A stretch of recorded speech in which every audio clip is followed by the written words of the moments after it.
Good morning students. आज हम cloud computing के बारे में पढ़ेंगे और उसका चैप्टर 6 स्टार्ट करेंगे। आज क्लाउड स्टोरेज। इसमें अब क्लाउड कंप्यूटिंग डेटा स्टोरेज हमारा आता है। इसमें what is cloud storage? Cloud storage क्या है? What cloud storage is a cloud computing model that stores data on the internet. Cloud storage एक क्लाउड कंप्यूटिंग मॉडल है जो स्टोर करता है डेटा इंटरनेट पर through a cloud computing provider. Cloud computing provider जो होते हैं वो आपका क्लाउड स्टोरेज को स्टोर करते हैं क्लाउड कंप्यूटिंग प्रोवाइडर के द्वारा। Who manages and operates data storage as a service, जो मैनेज करता है और ऑपरेट करता है डेटा स्टोरेज को एज अ सर्विस के रूप में। It's delivered on demand with just in time capacity and cost. वो डिलीवर्ड हो जाता है अपने डिमांड के हिसाब से, just in a time capacity और कॉस्ट के हिसाब से जो उनकी कॉस्टिंग होती है। And eliminates buying and managing your own data storage infrastructure, और एलिमिनेट कर देता है कि आपको वो सर्विस जो क्लाउड प्रोवाइडर दे रहा है वो आपको परचेज़ करने के लिए उसका जो मंथली होता है ईयरली वो देना पड़ेगा। आपको कोई इक्विपमेंट्स को नहीं खरीदना पड़ेगा और मैनेज अपना डेटा को स्टोरेज डेटा का आप इंफ्रास्ट्रक्चर तैयार कर सकते हैं। This gives you agility, global scale and durability with any time anywhere data access. इससे आपको ये हो जाता है कि आप ग्लोबली उसको आराम से सर्च कर सकते हो, एक्सेस कर सकते हो, और ड्यूरेबिलिटी टिकाऊ होता है आपका, किसी भी समय और कहीं पे भी आपका डेटा एक्सेस हो सकता है। अब आपका इसमें आता है how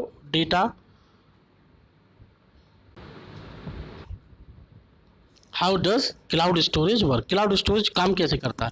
cloud storage purchase from a third partly cloud vendor. Cloud storage जो लिया जाता है, परचेज किया जाता है थर्ड पार्टी क्लाउड वेंडर के द्वारा। Who owns and operates data storage capacity, जो जिसका खुद का होता है अपना सर्वर, और वो ऑपरेट करता है डेटा स्टोरेज की कैपेसिटी को और डिलीवर करता है ओवर द इंटरनेट के द्वारा एज यू गो मॉडल। जिस तरह से आप इंटरनेट के द्वारा, और आपको ये पे करना पड़ता है, उसका जो सर्विस है उसकी पे करना पड़ता है, जो भी उनका चार्जेस होता है। These cloud storage vendors manage capacity, वो कैपेसिटी को मैनेज करता है, security, durability to make data accessible to your application all around the world. आप कहीं पे भी उसको एक्सेस कर सकते हो, और ड्यूरेबिलिटी आपकी टिकाऊ रहता है, सिक्योरिटी भी रहती है, वो सारी क्लाउड प्रोवाइडर की हमारी रहती है। Application access cloud storage through traditional storage protocols और डायरेक्टली वाया एन एपीआई। ठीक है, एपीआई की तो एप्लीकेशन प्रोग्राम इंटरफेस के द्वारा भी आप कर सकते हैं, या आपका डायरेक्टली होता है, और आपका एक्सेस कर सकते हो ट्रेडिशनल स्टोरेज प्रोटोकॉल्स के द्वारा, जो हमारे चलन में है इस समय, पुराने चल रहे थे उसी हिसाब से चल रहे हैं। Many vendors offer complimentary services. काफ़ी वेंडर जो है कॉम्प्लीमेंट्री एक्स्ट्रा सर्विसेज दे रहे हैं, design to help correct, manage, secure and analyze data as massive scale. काफ़ी वेंडर्स ऐसे हैं जो आपको कॉम्प्लीमेंट्री सर्विस भी देते हैं, जिससे कि आपको आसानी होती है कलेक्ट करने में। वही आपका सब डेटा ले जाएंगे, मैनेज भी करेंगे, सिक्योरिटी भी आपको देंगे पूरी, और एनालाइज करेंगे डेटा का आपका, जो आपका इतने स्केल पर, बड़े स्केल पर आप उसको लॉन्च कर रहे हैं डेटा को। बेनिफिट्स ऑफ क्लाउड स्टोरेज की बात करें तो क्या क्या हैं बेनिफिट्स हमारे? Total cost of ownership with cloud storage there is no hardware to purchase, storage to provision और कैपिटल बीइंग रिड्यूस। अब सबसे ज़्यादा फ़ायदा क्या होता है क्लाउड स्टोरेज का? जो वेंडर है उसको तो इन्वेस्टमेंट करना पड़ेगा, लेकिन वो हालांकि क्लाइंट से सारी चीज़ें लेता है, जो चार्जेस हैं इसके मैनेजमेंट के और सिक्योरिटी के। अब जो ओनरशिप है, जो टोटल कॉस्ट ऑफ ओनरशिप, जो आप उसके मालिकाना हक है उसका, जो क्लाउड स्टोरेज का अगर आप खुद करते, तो इसमें क्या आपका हार्डवेयर का खर्चा बच जाएगा, हार्डवेयर नहीं खरीदने पड़ेंगे, स्टोरेज टू प्रोविज़न नहीं करना पड़ेगा, स्टोरेज के लिए आपको कोई तरीका नहीं देखना पड़ेगा, कैपिटल, आपका जो पैसा कैपिटल लगना है बहुत बड़े लेवल पर, वो भी आपका रिड्यूस हो जाता है। देन आता है second point, time to deployment. Cloud storage allows IT to quickly deliver the exact amount of storage needed. अब टाइम टू डिप्लॉय मतलब क्लाउड स्टोरेज जो है आपको आईटी की बात करें, क्लाउड स्टोरेज जो है वो क्विकली डिलीवर करता है exact amount of storage needed, जितनी आपको नीडेड है उस हिसाब से आप उसको ले सकते हैं, यूज़ कर सकते हैं। Right where it is needed, जब आपको जो ज़रूरत है आप उसको उस हिसाब से यूज़ कर सकते हैं। Information management by using cloud storage life cycle management policies. अगर लाइफ साइकिल पॉलिसीज़ की बात करें मैनेजमेंट की, you can perform powerful information management task. आप पावरफुल परफॉर्मेंस मैनेजमेंट टास्क कर सकते हैं, इंक्लूडिंग ऑटोमेटिक टायरिंग और locking down data in support of complex requirement. ये सारी रेस्पॉन्सिबिलिटी जो हैं वो क्लाउड वेंडर्स की रहती हैं, सब मैनेजमेंट टास्क वगैरह, automatic timing, locking down data, data को लॉक करके रखता है वो, सपोर्ट कॉम्प्लियंस रिक्वायरमेंट, जब कठिनाई वाले समय पे, जब ऐसी क्रिटिकल चीज़ें आती हैं कॉम्प्लेक्स समय पे, ये आपका सिक्योरिटी प्रोवाइड कराता है। यूज़र नेम पासवर्ड एक्सेस करने में भी उसी को जो ऑथराइज्ड है वही एक्सेस कर पाता है उसमें। तो ये सारी फैसिलिटी क्लाउड वेंडर्स आपको देते हैं। अब क्लाउड स्टोरेज रिक्वायरमेंट आपकी क्या पड़ती है? Ensuring your companies critical data is safe. आपको ये इंश्योर हो जाता है कि आपका जो कंपनी का क्रिटिकल डेटा है वो सेफ है, एंड अवेलेबल, वो अवेलेबल रहेगा व्हेन नीडेड इज एसेंशियल, जब उसकी ज़रूरत पड़ेगी आपको। देन आता है ड्यूरेबिलिटी, टिकाऊ। Data should be redundantly stored. आपका डेटा जो है वो स्टोर होते जाएगा बार बार, जितना भी आपको चाहिए बार बार रिडंडेंटली रिपीट होता जाएगा, स्टोर होता जाएगा। Ideally across multiple facilities. अब आइडियली अच्छे से होगा और मल्टीपल फैसिलिटीज़ मिलेंगी, and multiple devices in each facility. Multiple devices पे आपको अलग तरह की अलग अलग फैसिलिटीज़ मिलेंगी। नेचुरल डिजास्टर्स, ह्यूमन एरर और mechanical fault should not result in data loss. ये सारे जो हमारे प्रॉब्लम्स अकर होती है नेचुरली, वो आपको कभी नहीं होगी। जैसे ह्यूमन अकर है, ह्यूमन एरर के मारे चक्कर में आपके सारी चीज़ें जा सकती हैं, मैकेनिकल फॉल्ट्स हो सकते हैं, लेकिन ये सारा आपका जिम्मेदारी नहीं है, ये सारा क्लाउड स्टोरेज वेंडर की होती है। देन आती है point availability. All data should be available when needed. सारा डेटा आपका अवेलेबल रहेगा जब रिक्वायरमेंट है, but there is a difference between production data and archive. लेकिन अगर बात करें तो कुछ डिफरेंस रहता है प्रोडक्शन डेटा और आर्चिव में। The idea cloud storage will deliver the right balance of retrieval times and cost. जो आइडियल क्लाउड स्टोरेज है आपका, वो डिलीवर करता है राइट बैलेंसिंग, एक बैलेंसिंग बना के रखता है। और रिट्रीव मतलब आपको समय पर निकाल ले सकते हो, रिट्रीव कर सकते हो डेटा को अपना, और कॉस्ट आपकी जो लगी है वो भी आपकी निकल आती है, जिस हिसाब से आपको वो फैसिलिटी देते हैं वेंडर्स। सिक्योरिटी की बात करें, all data is ideally encrypted. जितना भी डेटा है वो इंक्रिप्टेड फॉर्म में होता है सारा हमारा, both at rest and in transit. Rest मतलब रेस्ट पोजीशन पे, स्टिल पोजीशन में, तो भी आपका इंक्रिप्शन टेक्नोलॉजी में चल रही है, और ट्रांसिट आपका डेटा ट्रांसफर होता है इधर से उधर, तो वहाँ भी आपके इंक्रिप्शन फॉर्म में जाता है वो। Permission and access control should work just as well in the cloud. Permissions और एक्सेस की बात करें तो वो सारे काम करते हैं क्लाउड पे, as they do for on premises storage. उनकी जो अपने प्रीमिसेस रूल्स चल रहे हैं उस हिसाब से स्टोरेज का सारे रूल्स के हिसाब से वो आगे प्रीमिसेस बढ़ता है आगे। टाइप्स ऑफ क्लाउड स्टोरेज, हमारे कितने टाइप के क्लाउड स्टोरेज होते हैं? एक होता है object oriented, file storage, then block storage. अब ऑब्जेक्ट स्टोरेज की बात करता हूँ। Application developed in the cloud often takes advantage of object. Application जो डेवलप होती हैं क्लाउड के लिए या उस पर डाली जाती है, अपलोड की जाती है, तो वो आपका एक एडवांटेज ऑब्जेक्ट है। Storage vast scalability and Meta data characteristic. Storage जो आपकी हो रही है उसकी बहुत स्केलेबिलिटी बहुत ज़्यादा हाई है, उसकी performance, and Meta data, data के अंदर डेटा जो आपका रहता है उसका भी आपका विशेषता रहती है सारी आपकी, और उसके कोई एरर नहीं आती है, सेफली आपका स्टोर रहता है। ऑब्जेक्ट स्टोरेज सॉल्यूशन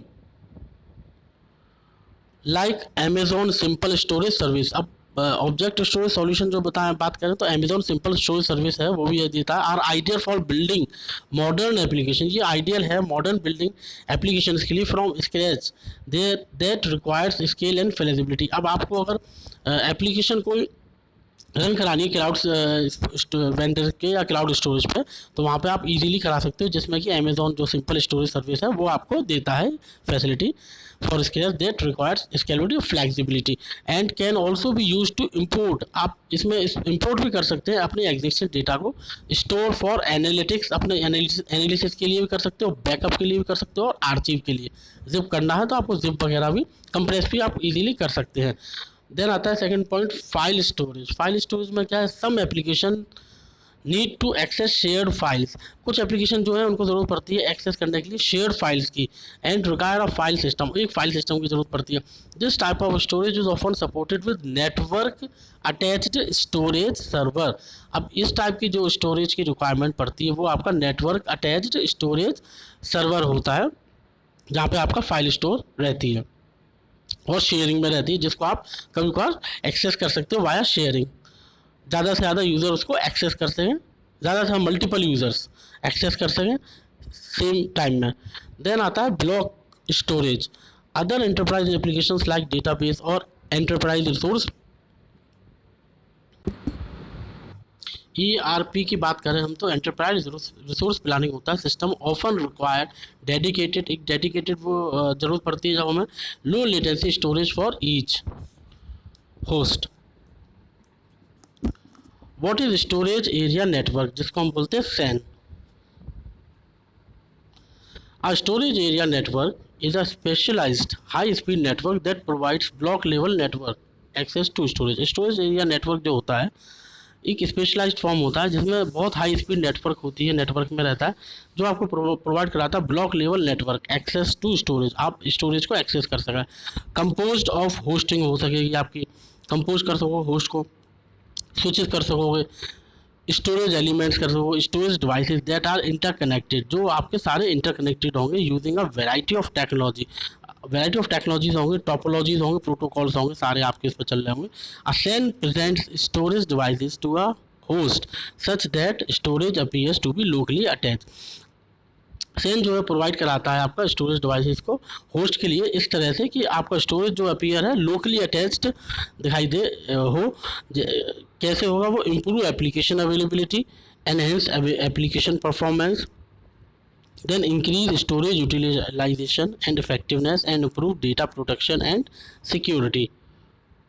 सो हमारा सेन जो है बहुत ही बड़े लेवल पर काम करता है, इसमें नेटवर्किंग बिल्कुल वैसे ही काम करती है नेटवर्क लेवल पर जिससे कि आपका लेयर 1 लेयर 2 3 वर्किंग में रहती थी, उसी तरह से आपका ये नेटवर्किंग काम करता है। सेम कंप्यूटर की भाषा में बात करें तो उसी हिसाब से ये आपका स्विचेस का यूज़ करता है, स्विच कर लेता है, होस्ट को कंपोज कर लेगा आराम से, इजीली होस्ट कर लेगा। देन एलिमेंट्स जो उसके अलग अलग हैं उनको स्टोरेज कर सकता है। अब इनके मेन स्टोरेज जो है आपके लोकली कौन कौन सी थे वो आपको मैंने बता दिए। इम्प्रूव एप्लीकेशन की अवेलेबिलिटी ज़्यादा रहती है, एप्लीकेशन की परफॉर्मेंस एनहेंस बढ़ा देता है थोड़ी सी, यूटिलाइजेशन एंड इफेक्टिवनेस भी बढ़ जाती है स्टोरेज की, इम्प्रूव डेटा का प्रोडक्शन भी हो जाता है और सिक्योरिटी भी उसकी मिलती है हमें। देन आपका ये आता है नेक्स्ट डायग्राम। अब इसमें आपका जो डायग्राम देख रहे हैं स्टोरेज डिवाइसेस का, जिसमें ब्लॉक स्टोरेज डिवाइसेस आ रहा है आपका और नीचे फाइल स्टोरेज डिवाइसेस आ रहा है। स्टोरेज डिवाइसेस आपके 2 सब पार्ट में डिवाइड हो गए, जिसमें ब्लॉक स्टोरेज आ रहा है आपका और फाइल स्टोरेज आ रहा है। तो ब्लॉक स्टोरेज को आप जानते हैं जैसे डेटाबेस वगैरह एप्लीकेशंस के लिए काम आता था या एंटरप्राइज रिसोर्स प्लानिंग के लिए काम में आता था। फाइल स्टोरेज की बात करें तो वो शेयरिंग के काम में आता था, डेटा को शेयर करने के, और जब उसको एक्सेस करना है शेयर फाइल्स को तो आप इजीली एक्सेस कर सकते हैं। देन आता है इसका class storage classes, cloud storage classes. Cloud storage classes आपकी जो हैं वो 2 पार्ट में डिवाइड होती हैं, अनमैनेज्ड क्लाउड स्टोरेज और मैनेज्ड क्लाउड स्टोरेज। अनमैनेज मतलब जो मैनेज नहीं की गई हैं अनमैनेज्ड क्लाउड स्टोरेज, और मैनेज जो मैनेज्ड ऑलरेडी हैं क्लाउड स्टोरेज। अब एस टास्क की बात करूँ, storage as a service is a business model in which a large company rents space in their storage infrastructure to smaller company or individual।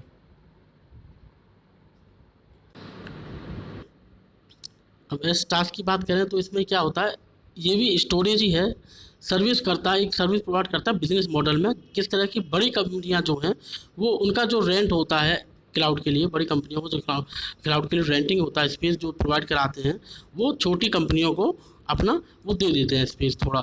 तो उससे क्या है ना, बड़ी कंपनी को भी अपना जो उनका रेंट वगैरह स्पेस देने का है वो मिल जाता है, और बाकी छोटी कंपनी जो हैं उनके पास इतनी अवेलेबिलिटी नहीं है और इतनी रिसोर्सेज नहीं है जिनको वो मैनेज कर पाएँ, तो वो उनको भी आसानी होती है, वो ऊपर हायर लेवल से लार्ज कंपनियों से मैनेज कर लेते हैं रेंट स्पेस के लिए।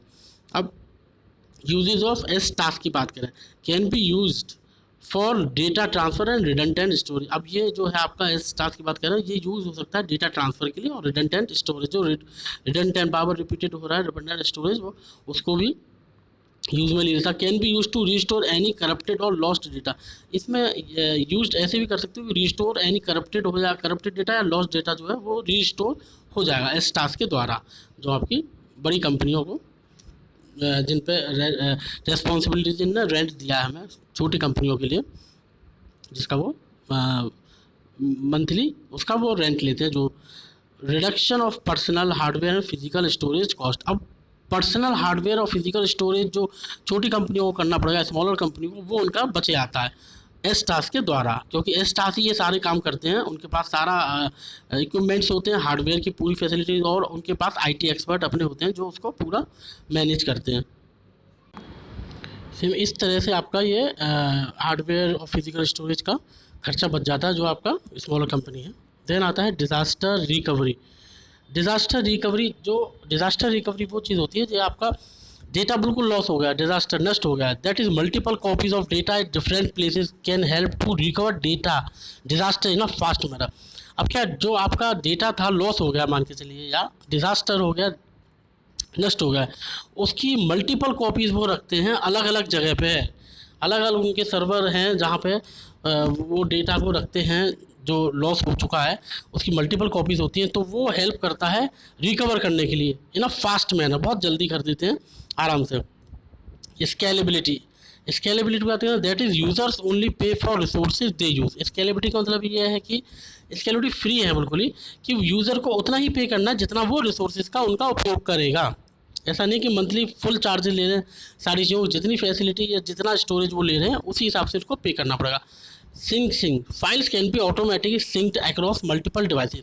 अब सिंक से क्या होता है, ये सिंक आपका मोबाइल में भी काम करता है। आपने अगर देखा हो कभी कि कॉन्टैक्ट्स वगैरह मोबाइल में रहते हैं सिम के अंदर आपके, तो वो ऑटोमेटिकली आपके मेल आईडी पर सिंक हो जाते हैं। दैट इज़ मतलब आपके जितने भी वो कॉन्टैक्ट्स थे, वो अगर बाई चांस आपके चले जाएँ, लॉस हो जाएँ, मोबाइल खो जाए आपका, तो आपके वो सिंक होके आपके मेल आईडी पे ऑटोमेटिकली सिंक होके लिंक होके वो चले जाते हैं और वहाँ पे वो स्टोर हो जाते हैं, और आप कभी भी उसको कहीं पे भी किसी भी जगह से आप एक्सेस कर सकते हो वाया इंटरनेट। देन आता है security. Data can be encrypted during transmission. अब सिक्योरिटी में ये आता है, डेटा आपका इंक्रिप्टेड फॉर्म भी होता है, इंक्रिप्टेड फॉर्म में आपका ट्रांसमिट होता है वाया एस टास्क के द्वारा, जिसमें कि आपका डेटा की हैकिंग और सिक्योरिटी बहुत ज़्यादा बढ़ जाती है इंक्रिप्टेड फॉर्म में। एस टास्क वेंडर्स एग्जांपल कौन कौन से हैं, डेल ईएमसी, एचपीई जिसको हेवलेट पैकर्ड एंटरप्राइजेज है, ये भी आपको एस टास्क देते हैं। माइक्रोसॉफ्ट अजूरे कहता है देते हैं। गूगल क्लाउड जो है वो तो कॉमन है ही, वो जो दे रहा है इस समय। अमेजोन वेल सर्विस दे रहा है, आर्क सर्व, बॉक्स, ओरेकल भी दे रहा है क्लाउड पे। ये आपके सम वेंडर्स थे। इसके बाद आता है storage as a service. STaaS is a managed service in which the provider supplies the customers with access। अब स्टोरेज सर्विस है टास्क की मैनेज जो करता है सर्विस को, जिसमें प्रोवाइडर सप्लाई करता है कस्टमर्स के लिए with access to data storage platform, अपने प्लेटफॉर्म पे वो एक्सेस कर सकें आराम से। The service can be delivered on premises, उनके प्रीमिसेस में ही रहता है, उनके जो अपनी ऑफिस है प्रीमिसेस में, from infrastructure that is dedicated to a single customer. जो डेडिकेटेड लिंक है सिंगल कस्टमर से वो आपका उनके प्रीमिसेस रहता है, और it can be delivered from the public cloud, और ये डिलीवर्ड भी हो सकता है पब्लिक क्लाउड के द्वारा एज अ शेयर्ड सर्विस के द्वारा। That is purchase by subscription, जो परचेज किया जाएगा सब्सक्रिप्शन के द्वारा। And billed according to one or more usage metrics, उनकी बिलिंग जो होगी या वो अकॉर्डिंग टू उनके हिसाब से होगी जितना उन्होंने यूजेस किया उसको। अब इसमें जो बात करें हम, जो बात इसकी चल रही है 10 सर्विस डिलीवर्ड फ्रॉम प्रीमिसेस, मतलब ये है कि आपका दो तरह से सर्विस की जा सकती है, तो प्राइवेट क्लाउड के द्वारा और एक पब्लिकली। अब अगर प्रीमिसेस की बात करें, वो अपने प्रीमिसेस का उसका खुद का इंफ्रास्ट्रक्चर में है, जो आपका एक सिंगल कस्टमर्स के लिए वो दे सकता है अपने प्रीमिसेस में, प्राइवेट में रखा है तो इजीली दे सकता है। या फिर डिलीवर ऐसे भी कर सकता है, पब्लिक क्लाउड से भी वो करा सकता है शेयर, जिसमें कि आपको परचेज करना पड़ेगा उसके सब्सक्रिप्शन, और उसका जो बिल है वो आपको according to one or more usage, जितना भी आप उसके यूज़ करोगे उसके उस हिसाब का आपका बिल आएगा। प्राइवेट में थोड़ा ज़्यादा रहता है सिक्योरिटी, और पब्लिक लीग में थोड़ा सा वो वैसा हो जाता है, एवरीवन कैन सी, लेकिन उसमें भी कुछ सिक्योरिटी रहती है।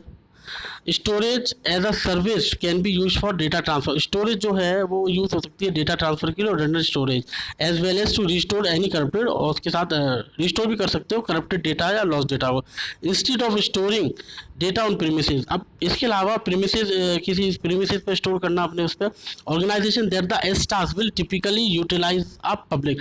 अब वो अपने ऑर्गेनाइजेशन के स्टोर कर रहा है प्रीमिसेस में अपनी जो उनकी है, उसके अलावा वो अगर वो चाहे तो उसको ऐसे भी यूज़ कर सकता है, यूटिलाइज कर सकता है कि पब्लिक क्लाउड में डाल दे for storage and backup needs के लिए, बैकअप नीड्स में भी आगे सहायता होगी। पब्लिक क्लाउड स्टोरेज में also use different storage method. अब पब्लिक क्लाउड की बात करें तो वो different uses storage method use करते हैं, वो कौन कौन से हैं फॉर स्टार्स के लिए। These storage method include backup and restore. ये इसमें कौन कौन से स्टोरेज मेथड आपके आते हैं, बैकअप और स्टोरेज आता है, डिजास्टर रिकवरी आती है, ब्लॉक स्टोरेज आता है, SSD स्टोरेज आता है, object resolution, bulk data transfer. बहुत ज़्यादा डेटा अगर ट्रांसफर होना तो वो भी आपका इजीली हो जाता है पब्लिक में। Backup and restore references refers to the backing up of data to the cloud. Backup and restore जो है रेफर करता है बैकिंग अप डेटा को क्लाउड से, which provides protection in case of data loss. वो provide कराता है जिसमें कि प्रोटेक्शन मिले आपका अगर डेटा लॉस हो जाए। डिजास्टर रिकवरी में refer to protecting and replicating data from virtual machine. Disaster recovery ये भी रेफर करता है कि आपका डेटा प्रोटेक्ट रहे और रिप्लिकेट, उसकी कॉपी नहीं बन पाए, replicate data from virtual machine से उसकी वो नहीं बन पाए कॉपी, तो आपकी उसकी वो बैकअप रिकवरी जो अगर डिजास्टर रिकवरी करता है, जो नष्ट हो गया आपका उसको रिकवर करता है तो उसको रिप्लिकेट बचाता भी है कॉपी वर्चुअल मशीन से बनाने में। अगर उसकी डबल कॉपी बन जाएगी तो आपका फिर सिक्योरिटी बिल्कुल ख़त्म हो जाएगी, तो उसकी कोई भी कॉपी ना बना पाए जो आपका कॉन्फिडेंशियल डेटा है। अब नेक्स्ट क्लास में हम एडवांटेजेस ऑफ एक्स टास्क पढ़ेंगे।